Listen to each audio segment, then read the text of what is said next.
Hey everyone, in this video tutorial I'm gonna show you how to restore Google Chrome tabs after restart. Also, if you want to know how to be more proactive online, make sure to check our free productivity resources below and also sign up for our free productivity newsletter.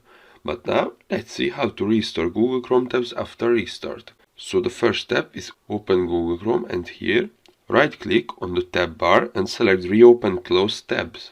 And that's it. Alright, so all in all, this is how to restore Google Chrome tabs after restart.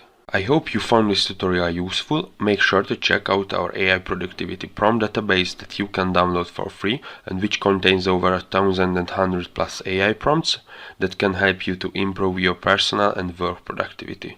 Also, we have a free weekly productivity newsletter that you can sign up for below. And last but not least, if this tutorial was not up to date, make sure to check our more detailed and updated tutorial blog post, which you can also find in the video description below.